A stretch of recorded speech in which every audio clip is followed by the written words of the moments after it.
नमस्कार साथियों, एक बार फिर आप सभी का बहुत बहुत स्वागत है मेरे प्यारे साथियों। आज इस वीडियो का टॉपिक है पादप विज्ञान। अगर दोस्तों आप रेलवे एग्जाम की तैयारी कर रहे हैं और इस बार अंतिम रूप से सिलेक्शन लेना है तो वीडियो को पूरा ध्यान से देखिएगा। और इस टॉपिक से दोस्तों आपके एग्जाम में प्रश्न बार बार पूछे जाते हैं। तो मेरे प्यारे साथियों, अगर आपको वीडियो पसंद आए, अच्छी लगे तो वीडियो को लाइक कर दीजिएगा और साथ ही साथ चैनल को भी सब्सक्राइब कर लीजिएगा, क्योंकि दोस्तों इस चैनल पर आपको रोजाना जो है टॉपिक वाइज क्लास कराई जाती है जो आपके समझने और याद करने में आसानी हो। तो चलिए वीडियो को शुरू करते हैं पहले प्रश्न के साथ। चलिए मेरे प्यारे साथियों, पहला प्रश्न आपके स्क्रीन पे है, पौधों में जल का परिवहन किसके द्वारा होता है। मेरे प्यारे साथियों, मैं आपको बता दूं कि मेरे आंसर देने से पहले अपना एक आंसर टिक कर लीजिएगा और लास्ट में कमेंट करके जरूर बताइएगा कि आपने कितने प्रश्नों के आंसर सही किए हैं। चलिए, पौधों में जल का परिवहन किसके द्वारा होता है, तो मैं कहूँगा दोस्तों ये जाइलम द्वारा होता है। जाइलम दोस्तों जड़ों से पत्तियों तक जल व खनिजों का परिवहन करता है, यानी ऑप्शन बी आपका बिल्कुल सही जवाब हो जाएगा। नेक्स्ट क्वेश्चन देखिएगा, पौधों में भोजन का परिवहन किसके द्वारा होता है। बहुत ही अच्छा प्रश्न है दोस्तों। पौधों में भोजन का परिवहन किसके द्वारा होता है, तो दोस्तों ये फ्लोएम के द्वारा होता है। फ्लोएम दोस्तों पत्तियों से अन्य अंगों तक भोजन पहुंचाता है, समझे कि नहीं दोस्तों। फ्लोएम जो है पत्तियों से अन्य अंगों तक भोजन पहुंचाता है, यानी ऑप्शन ए आपका बिल्कुल सही जवाब हो जाएगा। नेक्स्ट क्वेश्चन देखिएगा, जड़ों की किस भाग से अधिकतर जल का अवशोषण होता है। बताइएगा, जड़ों की किस भाग से अधिकतर जल का अवशोषण होता है, तो दोस्तों ये जड़ रोम से होता है। जड़ रोम सतह क्षेत्र बढ़ाते हैं, ठीक है दोस्तों।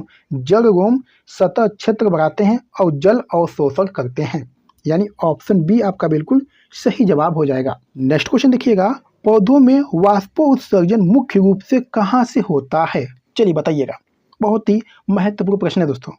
पौधों में वाष्पोत्सर्जन मुख्य रूप से कहाँ से होता है। मेरे प्यारे साथियों, अगर आपको वीडियो पसंद आ रही है तो वीडियो को लाइक करना दोस्तों ना भूलें। और सभी प्रश्न दोस्तों सेलेक्टेड और इम्पॉर्टेंट लिए गए हैं आपके रेलवे एग्जाम के लिए, ठीक है। पौधों में वाष्पोत्सर्जन मुख्य रूप से कहाँ से होता है, तो दोस्तों ये पत्तियों द्वारा होता है। पत्तियों के रंध्र से वाष्पोत्सर्जन होता है, समझे कि नहीं दोस्तों। पत्तियों के रंध्र से वाष्पोत्सर्जन होता है, यानी ऑप्शन सी आपका बिल्कुल सही जवाब हो जाएगा। चलिए नेक्स्ट क्वेश्चन देखिएगा, पौधों की बढ़वार किस ऊतक से होती है। बहुत ही अच्छा प्रश्न है दोस्तों। पौधों की बढ़वार किस ऊतक से होती है, तो मैं कहूँगा दोस्तों ये मेरिस्टेमेटिक ऊतक से होती है, ठीक है दोस्तों। आपको बता दें दोस्तों कि मेरिस्टेमेटिक ऊतक विभाजन द्वारा पौधों की वृद्धि सुनिश्चित करते हैं, समझे कि नहीं दोस्तों। मेरिस्टेमेटिक ऊतक विभाजन द्वारा पौधों की वृद्धि सुनिश्चित करते हैं, यानी ऑप्शन सी आपका बिल्कुल सही जवाब हो जाएगा। नेक्स्ट क्वेश्चन, पौधों में प्रकाश संश्लेषण मुख्य रूप से किस कोशिकांग में होता है। बहुत ही अच्छा प्रश्न है दोस्तों। बताइएगा इस प्रश्न का सही आंसर क्या बनेगा।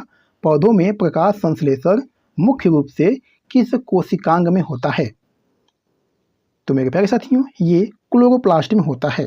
क्लोरोप्लास्ट में क्लोरोफिल होता है, समझे कि नहीं दोस्तों।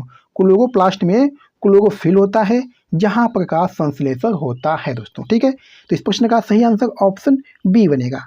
चलिए नेक्स्ट क्वेश्चन देखिएगा, क्लोरोप्लास्ट में प्रकाश संश्लेषण का अंधकार चरण कहाँ होता है। बताइएगा, क्लोरोप्लास्ट में प्रकाश संश्लेषण का अंधकार चरण कहाँ होता है। मेरे प्यारे साथियों ये स्ट्रोमा में होता है। स्ट्रोमा में केल्विन चक्र होता है दोस्तों, ठीक है, समझे कि नहीं। स्ट्रोमा में केल्विन चक्र होता है। तो इस प्रश्न का सही आंसर क्या बनेगा, क्लोरोप्लास्ट में प्रकाश संश्लेषण का अंधकार चरण कहाँ होता है, तो मेरे प्यारे साथियों ये स्ट्रोमा में होता है, यानी ऑप्शन डी आपका बिल्कुल सही जवाब हो जाएगा। नेक्स्ट क्वेश्चन, पौधों की जड़ों की बाहरी परत क्या कहलाती है। चलिए बताइएगा, पौधों की जड़ों की बाहरी परत क्या कहलाती है, तो मेरे प्यारे साथियों ये एपिडर्मिस कहलाती है। जड़ों की बाहरी परत जो है ये एपिडर्मिस कहलाती है, यानी ऑप्शन ए आपका बिल्कुल सही जवाब हो जाएगा। अगला प्रश्न देखिएगा दोस्तों, पौधों में जड़ से तना जुड़ने का स्थान क्या कहलाता है। बताइएगा, पौधों में जड़ से तना जुड़ने का स्थान क्या कहलाता है, तो दोस्तों ये हाइपोकॉटाइल कहलाता है। हाइपोकॉटाइल बीज में जड़ और तने को जोड़ता है, समझे कि नहीं दोस्तों। हाइपोकॉटाइल बीज में जड़ और तने को जोड़ता है, यानी ऑप्शन ए आपका बिल्कुल सही जवाब हो जाएगा। चलिए नेक्स्ट क्वेश्चन देखिएगा, मोनोकोट बीज का उदाहरण कौन सा है। बताइएगा, मोनोकोट बीज का उदाहरण कौन सा है, तो दोस्तों ये गेहूं है, दोस्तों गेहूं, धान, मक्का मोनोकोट बीजों के उदाहरण है दोस्तों। ठीक है, समझे कि नहीं? गेहूं, धान, मक्का मोनोकोट बीजों के उदाहरण हैं, यानी ऑप्शन डी आपका बिल्कुल सही जवाब हो जाएगा। नेक्स्ट क्वेश्चन देखिएगा, प्रकाश संश्लेषण की सामान्य समीकरण में मुख्य उत्पाद क्या है? चलिए बताइएगा, प्रकाश संश्लेषण की सामान्य समीकरण में मुख्य उत्पाद क्या है? तो दोस्तों ये ऑक्सीजन और ग्लूकोज है। प्रकाश संश्लेषण में ग्लूकोज और ऑक्सीजन का निर्माण होता है, यानी ऑप्शन बी आपका बिल्कुल सही जवाब हो जाएगा। चलिए क्वेश्चन नंबर 12 देखिएगा, प्रकाश संश्लेषण में उपयोगी प्रकाश की तरंगदैर्घ्य कौन सी है? चलिए इस प्रश्न का सही आंसर देने का प्रयास करिएगा। प्रकाश संश्लेषण में उपयोगी प्रकाश की तरंगदैर्घ्य कौन सी है? तो मैं कहूँगा दोस्तों ये लाल और नीला रंग है। आपको बता दें कि क्लोरोफिल लाल और नीली किरणों को अधिक अवशोषित करता है। समझे कि नहीं दोस्तों? क्लोरोफिल लाल और नीली किरणों को अधिक अवशोषित करता है, यानी ऑप्शन बी इस प्रश्न का बिल्कुल सही जवाब हो जाएगा। चलिए नेक्स्ट क्वेश्चन देखिएगा, प्रकाश संश्लेषण की दर किस गैस की उपस्थिति पर निर्भर है? बताइएगा, प्रकाश संश्लेषण की दर किस गैस की उपस्थिति पर निर्भर है? तो मैं कहूँगा दोस्तों ये कार्बन डाइऑक्साइड के। आपको बता दें कि CO2 की उपलब्धता प्रकाश संश्लेषण की दर को नियंत्रित करती है। समझे कि नहीं दोस्तों? CO2 की उपलब्धता प्रकाश संश्लेषण की दर को नियंत्रित करती है, यानी ऑप्शन सी आपका बिल्कुल सही जवाब हो जाएगा। चलिए क्वेश्चन नंबर 14 देखिएगा, C4 पौधों में पहला अस्थायी उत्पाद क्या होता है? चलिए बताने का प्रयास करिएगा, C4 पौधों में पहला अस्थायी उत्पाद क्या होता है? तो मैं कहूँगा दोस्तों ये ऑक्सालोएसिटिक अम्ल होता है। आपको बता दें कि C4 पौधे जैसे मक्का, गन्ना में पहला उत्पाद ऑक्सालोएसिटिक अम्ल है दोस्तों। ठीक है, यानी ऑप्शन बी आपका बिल्कुल सही जवाब हो जाएगा। चलिए क्वेश्चन नंबर 15 देखिएगा, प्रकाश संश्लेषण का हिल अभिक्रिया किससे संबंधित है? चलिए इस प्रश्न का सही आंसर क्या बनेगा दोस्तों? प्रकाश संश्लेषण का हिल अभिक्रिया किससे संबंधित है? तो मैं कहूँगा दोस्तों ये जल का अपघटन और ऑक्सीजन का उत्सर्जन से संबंधित है। ठीक है दोस्तों, आपको बता दें दोस्तों कि हिल अभिक्रिया में जल का फोटोलिसिस होता है और O2 निकलती है। ठीक है, तो इस प्रश्न का सही आंसर क्या बनेगा दोस्तों? तो इस प्रश्न का सही आंसर दोस्तों ऑप्शन सी बनेगा। ठीक है, ये आपको याद रखना है। चलिए क्वेश्चन नंबर 16 देखिएगा, प्रकाश संश्लेषण की खोज किसने की? बहुत ही महत्वपूर्ण प्रश्न है दोस्तों। प्रकाश संश्लेषण की खोज किसने की? तो मैं कहूँगा दोस्तों ये इंगेनहाउस ने की। आपको बता दें कि जॉन इंगेनहाउस ने सिद्ध किया कि पौधे प्रकाश में O2 उत्सर्जित करते हैं। तो इस प्रश्न का सही आंसर दोस्तों ऑप्शन सी बनेगा। चलिए क्वेश्चन नंबर 17 देखिएगा, फोटो रिस्पिरेशन मुख्यतः किस परिस्थिति में होता है? चलिए बताइएगा, बहुत ही अच्छा प्रश्न है। फोटो रिस्पिरेशन मुख्यतः किस परिस्थिति में होता है? तो मैं कहूँगा दोस्तों ये ऑप्शन डी, बी और सी, अधिक ऑक्सीजन की उपस्थिति और दोस्तों कम कार्बन डाइऑक्साइड। समझे कि नहीं दोस्तों? अधिक ऑक्सीजन की उपस्थिति और कम कार्बन डाइऑक्साइड। आपको बता दें कि फोटो रिस्पिरेशन तब होती है जब O2 अधिक और CO2 कम हो। ठीक है, तो इस प्रश्न का सही आंसर दोस्तों ऑप्शन डी बनेगा। चलिए नेक्स्ट क्वेश्चन देखिएगा, केल्विन चक्र का अंतिम उत्पाद क्या है? चलिए बताइएगा, केल्विन चक्र का अंतिम उत्पाद क्या है? तो मैं कहूँगा दोस्तों ये ग्लूकोज है। आपको बता दें कि केल्विन चक्र का अंतिम उत्पाद दोस्तों ग्लूकोज होता है। ठीक है, तो इस प्रश्न का सही आंसर ऑप्शन ए बनेगा। चलिए दोस्तों क्वेश्चन नंबर 19 देखिएगा, C3 पौधों में पहला अस्थायी उत्पाद क्या है? चलिए बताइएगा, C3 पौधों में पहला अस्थायी उत्पाद क्या है? तो मैं कहूँगा दोस्तों ये फास्फोग्लिसरिक अम्ल है, यानी ऑप्शन ए आपका बिल्कुल सही जवाब हो जाएगा। चलिए क्वेश्चन नंबर 20 देखिएगा, कैम पौधे किस परिस्थिति के लिए अनुकूलित होते हैं? चलिए बताइएगा, बहुत ही महत्वपूर्ण प्रश्न है दोस्तों। कैम पौधे किस परिस्थिति के लिए अनुकूलित होते हैं? तो मैं कहूँगा दोस्तों ये शुष्क जलवायु के लिए अनुकूलित होते हैं। आपको बता दें दोस्तों कि कैम पौधे शुष्क जलवायु में पाए जाते हैं और रात को CO2 अवशोषित करते हैं दोस्तों। ठीक है, तो इस प्रश्न का सही आंसर क्या बनेगा दोस्तों? कैम पौधे किस परिस्थिति के लिए अनुकूलित होते हैं? तो दोस्तों ये शुष्क जलवायु के लिए अनुकूलित होते हैं, यानी ऑप्शन सी आपका बिल्कुल सही जवाब हो जाएगा। चलिए क्वेश्चन नंबर 21 देखिएगा, बीज का अंकुरण सबसे पहले किस भाग से होता है? बहुत ही महत्वपूर्ण प्रश्न है दोस्तों, बताइएगा, बीज का अंकुरण सबसे पहले किस भाग से होता है? तो मैं कहूँगा दोस्तों ये जड़ से होता है। अंकुरण के समय दोस्तों बीज से जड़ सबसे पहले निकलती है। समझे कि नहीं दोस्तों, अंकुरण के समय बीज से जड़ सबसे पहले निकलती है, यानी ऑप्शन बी आपका बिल्कुल सही जवाब हो जाएगा। चलिए दोस्तों क्वेश्चन नंबर 22 देखिएगा, परागण किसके द्वारा होता है? बताइएगा इस प्रश्न का सही आंसर क्या बनेगा। परागण किसके द्वारा होता है? तो मेरे प्यारे साथियों मैं कहूँगा ये वायु जल कीट के द्वारा होता है। किसके द्वारा दोस्तों?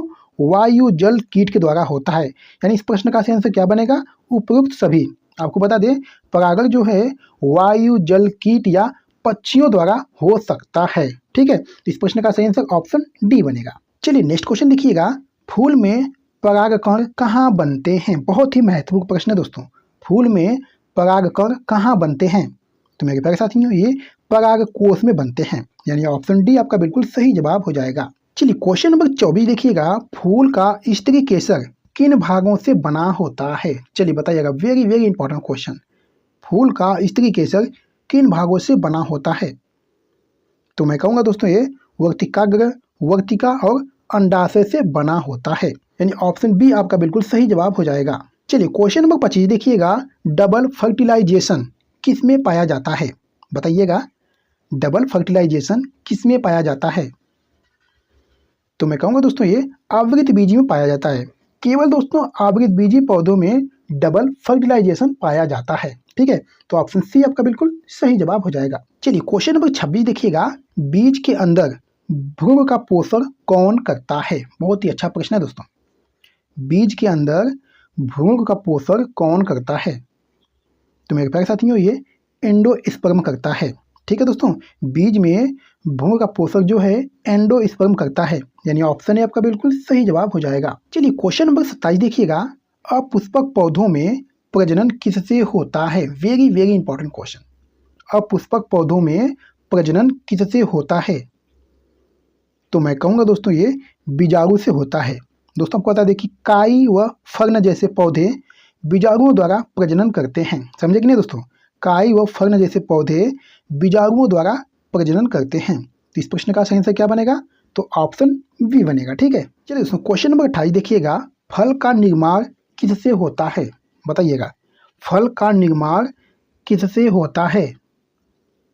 तो मैं कहूँगा दोस्तों ये अंडाशय से होता है। फल का अंडाशय पककर दोस्तों फल बनता है। समझे कि नहीं दोस्तों, फल का अंडाशय पककर फल बनता है। तो इस प्रश्न का सही आंसर क्या बनेगा? फल का निर्माण किससे होता है? तो दोस्तों ऑप्शन बी होगा, अंडाशय से होता है। चलिए दोस्तों क्वेश्चन नंबर 29 देखिएगा, बीज का निर्माण किससे होता है? Very very important question. बताइएगा दोस्तों बीज का निर्माण किससे होता है? तो मैं कहूँगा दोस्तों ये अंडाणु से होता है। अंडाणु निषेचन के बाद बीज में बदल जाता है। समझे कि नहीं दोस्तों, अंडाणु निषेचन के बाद बीज में बदल जाता है, यानी ऑप्शन बी आपका बिल्कुल सही जवाब हो जाएगा। चलिए मेरे प्यारे साथियों इस वीडियो का लास्ट क्वेश्चन है, पौधों में वनस्पति प्रजनन का उदाहरण कौन सा है? बताइएगा, बहुत ही महत्वपूर्ण प्रश्न है। पौधों में वनस्पति प्रजनन का उदाहरण कौन सा है? तो दोस्तों ये कंद द्वारा है। आपको बता दें कि कंद दोस्तों अदरक, प्याज आदि वनस्पति प्रजनन के उदाहरण हैं। तो समझे कि नहीं दोस्तों, अदरक हुआ, प्याज हुआ आदि वनस्पति प्रजनन के उदाहरण हैं। तो इस प्रश्न का सही आंसर क्या बनेगा दोस्तों? पौधों में वनस्पति प्रजनन का उदाहरण कौन सा है? तो दोस्तों ये कंद है, यानी ऑप्शन बी आपका बिल्कुल सही जवाब हो जाएगा। तो मेरे प्यारे साथियों वीडियो के पर समाप्त करते हैं, और आज की वीडियो में बस इतना ही। वीडियो को कैसी लगी? वीडियो अगर आपको अच्छी लगी, पसंद आई तो वीडियो को लाइक करना दोस्तों ना भूलें, और चैनल को जरूर से सब्सक्राइब कर लें, क्योंकि दोस्तों इस चैनल को आपको रोजाना जो है टॉपिक वाइज क्लास कराई जाती है, जो आपको याद करने और समझने में आसानी हो। और आपने दोस्तों कितने प्रश्नों के आंसर सही किए हैं एक प्यारा सा कमेंट करके जरूर बताइएगा। ठीक है, तो चलिए फिर मिलते हैं आपसे अगली वीडियो में किसी महत्वपूर्ण टॉपिक पे। तब तक के लिए जय हिंद, वंदे मातरम।